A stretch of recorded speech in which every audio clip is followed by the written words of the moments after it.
ॐ विश्वानि देव सवितर्दुरितानि पराशुवे यद्भद्रं तन्न आशुवे।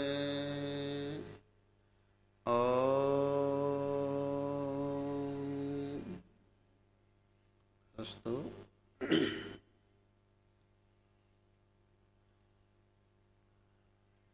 हमारी चर्चा चल रही है कि हम में जो आनंद की कमी है वो पूर्ण आनंद हमें यदि कहीं से मिल सकता है तो वो जो स्रोत है वो परमात्मा का है। परमात्मा के अलावा कहीं पर भी यदि हम मन को लगाएंगे तो अंत में पछताना पड़ेगा। प्रभु से ही, जिसने ये संसार को बनाया, हमको बनाया, वही हमें सच्चा सुख व आनंद की प्राप्ति करा सकते हैं और उसी की ओर हमें अग्रसर होना चाहिए। तो जब ईश्वर विषय की बात आती है और सबसे पूछते हैं कि ईश्वर है या नहीं है, तो लोग कहने को तो कह देते हैं कि ईश्वर है, जैसे कि आप सभी भी मानते हैं ना, परमात्मा है या नहीं है? है। तो फिर नास्तिक जब यह सवाल पूछेगा भाई ईश्वर है या नहीं, तो आप बोलेंगे है, तो नास्तिक ये कहेगा कि है तो सिद्ध करो, दिखाओ, हमें तो दिखता नहीं है। तो फिर क्या प्रमाण प्रस्तुत करोगे? परमात्मा है तो उसको सिद्ध भी तो करना पड़ेगा, उसकी साबिती तो देनी पड़ेगी। तो हम क्या साबिती देंगे? महसूस करो। मगर वो जो प्रश्न पूछ रहा है उसको तो महसूस नहीं हो रहा, उसको भी तो सटीक उत्तर देना पड़ेगा। यदि हम उत्तर नहीं दे पाएंगे तो वो लोग क्या कहेंगे कि ईश्वर विश्वर कुछ है नहीं, ये तो खाली दुनिया में एक डर बिठा के रखा है ताकि लोग व्यवस्थित रहे, आपाधापी न मचाए और शांति बनी रहे, इसके लिए एक ऐसा डर बिठाया गया है। ऐसा भी कुछ लोग कहते हैं, बाकी ईश्वर विश्वर कुछ होता नहीं है, ऐसा कहते हैं। तो ईश्वर तो है, जब वेदों में बताया ईश्वर है, मैं हूं, तो फिर उसको सिद्ध भी तो करना पड़ेगा। और जब यह जानकारी हमारे पास भी नहीं होगी तो हमें ईश्वर के प्रति जो सच्ची श्रद्धा जगनी चाहिए वो जगेगी नहीं। जबकि हमारे पास ही, ईश्वर भक्त के पास ही यदि ईश्वर है ऐसा ठोस प्रमाण नहीं है तो उसके भीतर भी संशय बना रहेगा। और संशयित होकर के जब हम कोई कार्य करते हैं तो वो कार्य सही ढंग से हम कर भी नहीं पाते। जो श्रद्धा, विश्वास और लगन लगनी चाहिए वो लगती नहीं है। तो आज जो सतचित आनंद जो हम कहते हैं, तो पहला शब्द जो है सत, यानी कि होना। और कैसा होना? तीनों काल में होना, पहले भी था, आज भी है और आगे भी रहेगा। तो ये सत यानी कि है, तो सबसे पहले ईश्वर है वो तो हम जान लेवे। तो ईश्वर है, उस विषय में कुछ जानने का प्रयास करते हैं कि वास्तव में ईश्वर है। देखिए, पहला एक मोटा मोटा सिद्धांत लेते हैं कि कर्ता के बिना कभी कोई कार्य हो सकता नहीं है, और कर्ता कोई कार्य करता है तो उसका कोई न कोई उद्देश्य होता है, हेतु होता है। और कर्ता को कार्य करने के लिए कुछ साधन की भी आवश्यकता होती है। इतना तो अपने समझ में आता है कि नहीं?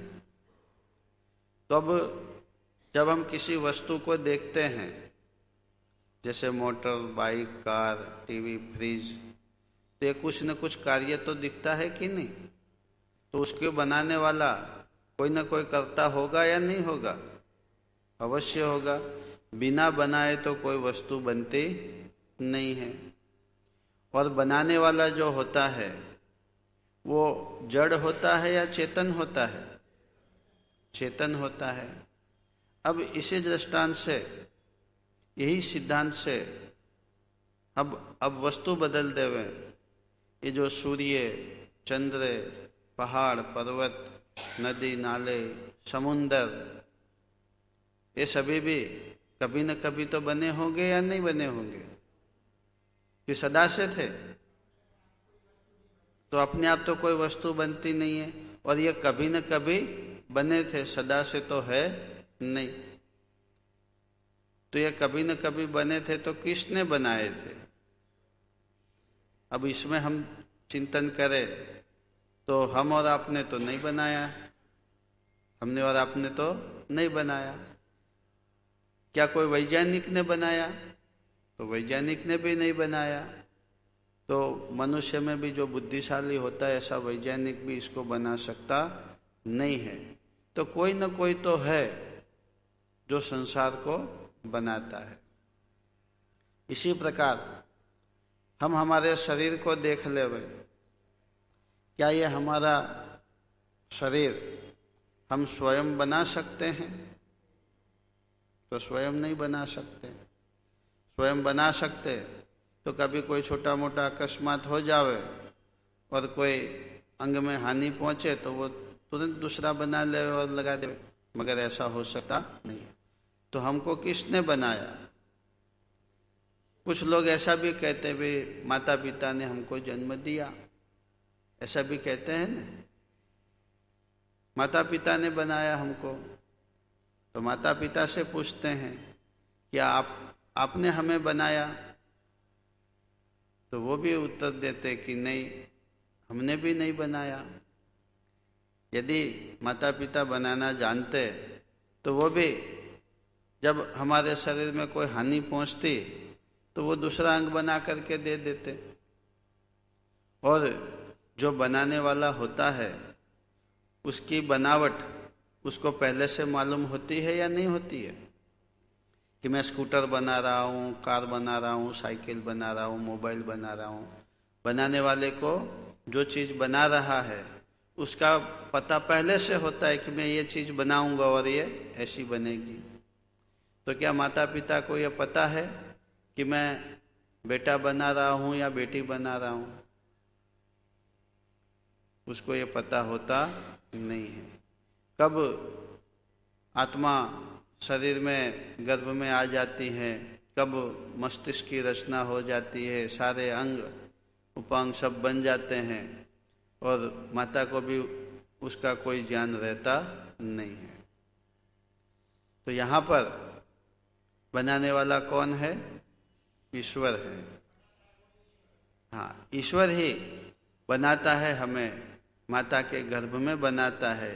माता पिता का तो शरीर जो है परमात्मा साधन के रूप में प्रयोग करता है। बनाने वाला कौन है? ईश्वर है। तो हमको भी ईश्वर ने बनाया, यानी कि किसी ने बनाया, ईश्वर शब्द बाद में जोड़ेंगे, मगर कोई न कोई है जो हमारे शरीर की, ये संसार की रचना को करता है। और ये जब संसार बन गया, ये संसार जो बन गया उसको वो संचालित भी करता है, धारण भी करता है। किसी भी जड़ पदार्थ में क्या स्वयं गति हो सकती है? जैसे वॉलीबॉल की एक गेंद पड़ी है यहाँ पर, या फुटबॉल का जो गेंद बोलते हैं दड़ा, वो पड़ा है, वो अपने आप मैदान में इधर से इधर होने लग जाएगा क्या? जब तक उसको कोई चेतन खिलाड़ी उसको धक्का नहीं देगा तब तक तो वो वहीं का वहीं पड़ा रहेगा, अपने आप कूदा कूद करेगा नहीं। उसी प्रकार से ये पृथ्वी के गोले को देख लो, पृथ्वी का बहुत बड़ा गोला है कि नहीं, और ये पृथ्वी का गोला अंतरिक्ष में घूम रहा है या नहीं घूम रहा? घूम रहा है ना। और घूमता है तो भी दो प्रकार से घूम रहा है। ये जो सूर्य है इसको सूर्य समझ लो, और ये धरती है, पृथ्वी है, तो सूरज के सामने भी गोल गोल घूमती है और सूरज की चारों दिशाओं में भी घूमती है। सूरज के सामने जो घूमती है उसके कारण दिन और रात होते हैं, और ऐसे ऐसे घूमती हुई ऐसे भी घूमती है, गोल सूर्य की परिक्रमा भी करती है, सूरज के सामने भी घूमती है और सूरज की परिक्रमा के रूप में भी घूमती है। तो जो सामने घूमती है पृथ्वी, इसके कारण दिन और रात होते हैं। क्या होता है? दिन और रात होते हैं। और सूरज की जो परिक्रमा लगाती हुई जो पृथ्वी घूमती है, इसके कारण ऋतुएं बदलती है। क्या बदलती है?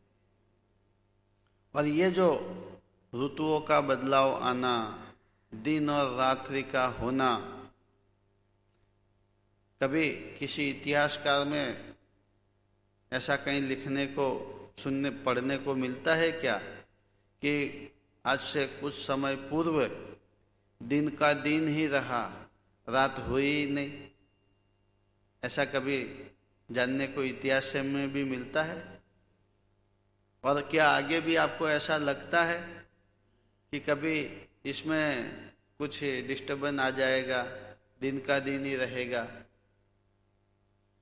तो ये जो नियमितता जो है, ये किसने भरी? क्या नियंत्रण कार के बिना नियमितता हो सकती है? जैसे कि आपकी कार को चालू कर दो और गियर लगा करके छोड़ दो, तो वो आपकी ऑफिस पे जाकर के रुकेगी? ऑफिस तक पहुंच पाएगी? वो तो जैसे ही चालू किया, अब इसमें नियंत्रण कार के रूप में ड्राइवर या हम नहीं बैठेंगे तो वो तुरंत ही एक्सीडेंट कर देगी। मगर अंतरिक्ष में ये जो पृथ्वी घूम रही है, वो कहीं किसी से टकराती है क्या? और ये जो दिन और रात जो होता है, उसमें कभी भी कोई रुकावट आती है क्या? नहीं आती। तो ये कौन है जो ये संसार को नियमितता दे रहा है? हम और आप तो कोई सुबह में उठ के, ऐसा तो है नहीं कि सारे पृथ्वीवासी हम लोग जग गए और एक बार धक्का दे दिया, फिर वो चलती रहे, फिर दूसरे दिन धक्का दे दिया। ऐसा हम धक्का नहीं दे रहे। तो ये कौन है जो ये संसार को चलायमान कर रहा है? और न केवल पृथ्वी घूमती है, अंतरिक्ष में जितने भी पदार्थ हैं संसार में, वो सब के सब घूम रहे हैं। किसी भी वस्तु स्थिर नहीं है। कहते हैं ना, संसार चलायमान है। तो हम और आप ऐसे स्थिर बैठ जाए तो उसका मतलब ये नहीं है कि हम रुके हुए हैं। हम ये धरा के साथ, पृथ्वी के साथ अंतरिक्ष में घूम रहे हैं। और जिस प्रकार ये धरती घूमती है, नक्षत्र यानी कि सूर्य की परिक्रमा करती है, तो इसी प्रकार पूरी गैलेक्सी भी घूम रही है। संसार में कोई भी वस्तु स्थिर नहीं है। और ये जिस सारे पदार्थों को गति कौन देता है? परमात्मा देता है। कोई न कोई है जो इसको गति देता है, क्योंकि जड़ पदार्थ में स्वयं गति होती नहीं है। हमने वो गेंद के दृष्टांत से देखा कि वॉलीबॉल की गेंद अपने आप मैदान में कूदाकूद करती नहीं है। कोई चेतन सत्ता उसको बाहर से बल प्रदान करता है, तभी उसमें गति आती है। तो ये संसार में जितने भी जड़ पदार्थ हैं, उसको कोई न कोई सत्ता है जो गति को देता है। और आगे चल करके देखते हैं, वैज्ञानिकों ने बहुत सारी चीजों की खोजबीन कर ली। विज्ञान आज कहाँ से कहाँ तक पहुँच गया। हमने ऐसे ऐसे वायु यंत्र बनाए जो मंगल तक पहुंच गए, ऐसे ऐसे दूरबीन बनाए जो हमारी गैलेक्सी के पार जो दूसरी गैलेक्सी हैं उसके भी चित्र हम खींचने लग गए। चंद्र पर अब तो भवन बनाने की तैयारी कर रहे हैं और कई लोग चंद्र पर जाने के लिए अपना अपना बुकिंग भी करा चुके हैं। जैसे लोग देश विदेश घूमते हैं न, वैसे अब अंतरिक्ष में जाने की भी टिकटें बुक हो रही है, चंद्र पर जाने की। आप भी चाहो तो बुक करा सकते हो, चंद्र पर जाना हो तो। कई लोगों ने बुकिंग करा दी। तो विज्ञान बहुत आगे बढ़ चुका है, मगर जो चीज परमात्मा बना सकता है वो आज तक वैज्ञानिक बना सका नहीं है। जैसे कि वैज्ञानिकों ने सुई से लेकर के हवाई जहाज तक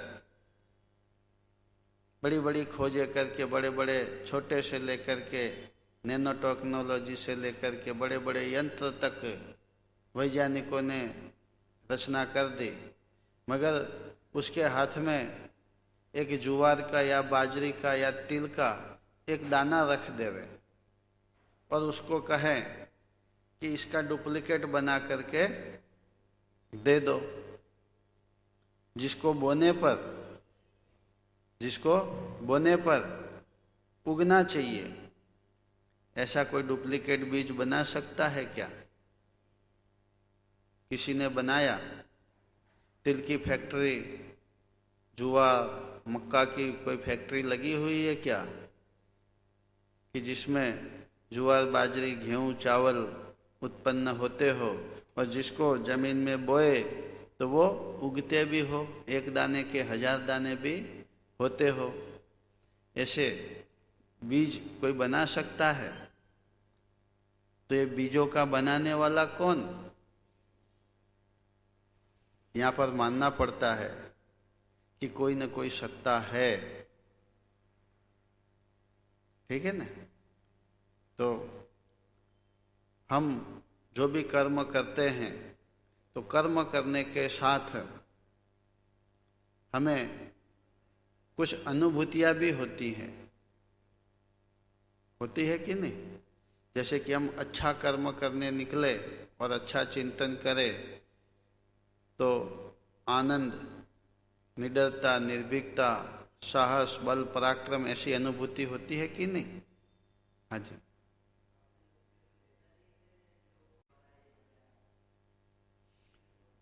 उसको भी प्रमाणित करना पड़ेगा। उसी के लिए तो उन्होंने बिग बैंग का प्रयोग किया, एक बहुत बड़ा भूगर्भ में विस्फोट किया और फिर देखा कि कुछ ही उसमें से प्राप्त होता है कि नहीं। तो भी उनको कोई उसमें से कोई संतोषकारक कोई जवाब मिला नहीं है। बहुत बड़ा विस्फोट करके भी यांत्रिक रूप से उन्होंने देखा कि विस्फोट होने के पश्चात कुछ मिलता है या नहीं। तो उसमें उनको कुछ कण प्राप्त हुए जिसको गॉड पार्टिकल वैसा उन्होंने नाम दिया है, मगर कुल मिलाकर के बात तो वही सत्व रजतम पर ही आ रही है, वो भी जो प्रयोग कर रहे हैं उसमें। और विस्फोट भी कोई अनायास तो होता नहीं है।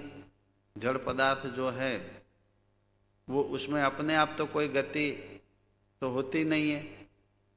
अपने आप यदि कोई जड़ पदार्थ में गति होती और अपने आप संसार बन गया होता तो सतत बनना चालू ही रहता। यदि बनना प्रकृति का स्वभाव होता तो निर्माण की प्रक्रिया सतत चालू रहती। मगर प्रकृति में से जो भी वस्तु बनती है तो प्रकृति का स्वभाव ही ऐसा है कि बनने के पश्चात जो भी चीज बनी हो तो वापस जिसमें से जो चीज बनी है उसी में ही वापस घुल मिलने का प्रयास करती है। जैसे कि मिट्टी में से खिलौने बना दिए तो खिलौना जैसे ही बनेगा वो खिलौना बनने के साथ ही प्रलय की ओर आगे बढ़ेगा।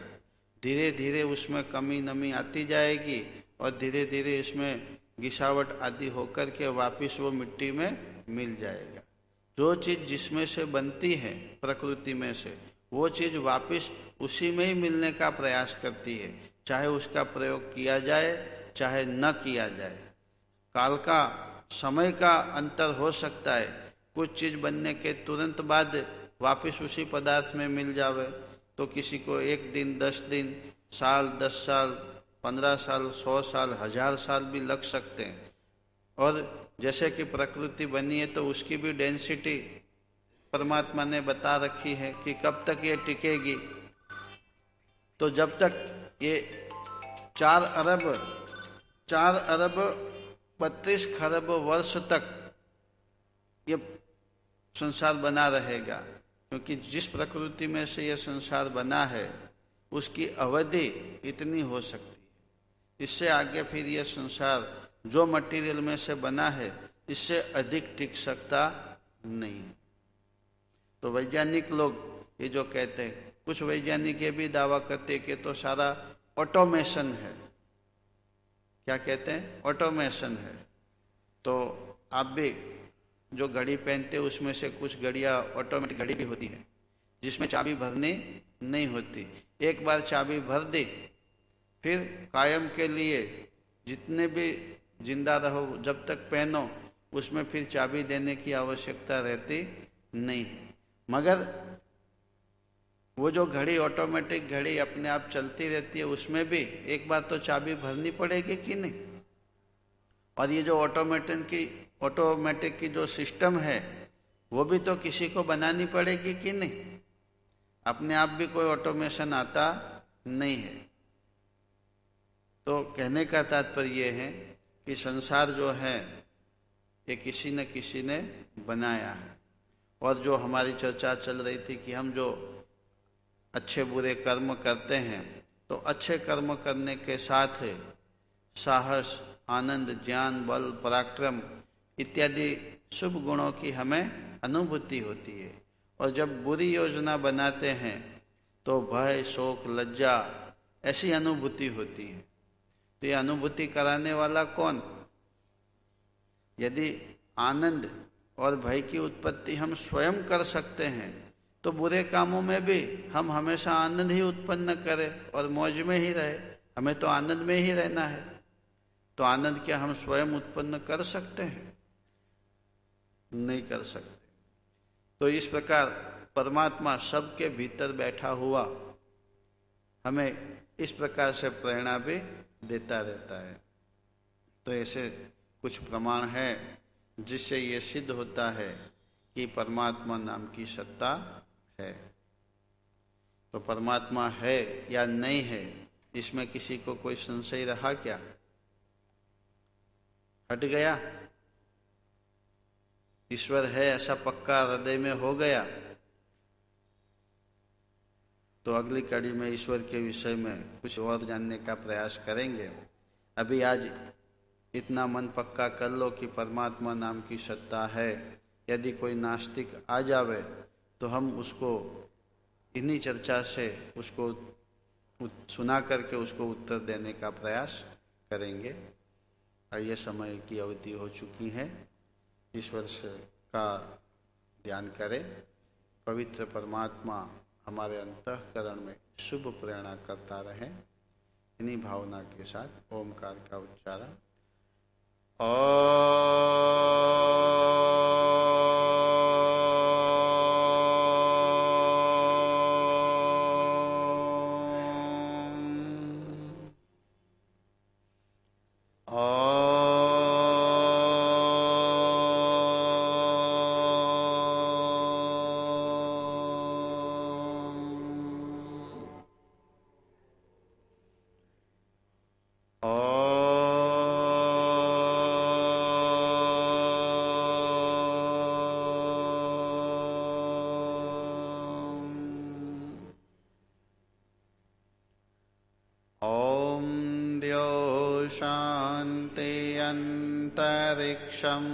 शांति पृथ्वी शांतिरापः शांतिरोषधयः शांतिः वनस्पतयः शांतिर्विश्वे देवाः शान्ति ब्रह्म शान्ति सर्वं शान्ति शान्तिरेव शान्ति शामा शान्तिरेधि ॐ शान्तिः शान्तिः शान्तिः। जय बोले सो अभय सत्य सनातन वैदिक धर्म की जय हो। परम कृपालु परमेश्वर की जय हो। माता पिता की जय हो। महापुरुषों की जय हो। शहीदों की जय हो। गौ माता का पालन करेंगे। ओम का झंडा ऊंचा रहेगा। वेद की ज्योति जलती रहेगी।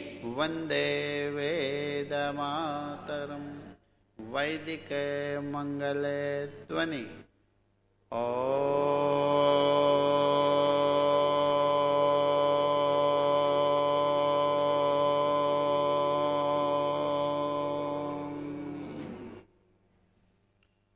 सर्वेभ्यो नमः। नमस्ते।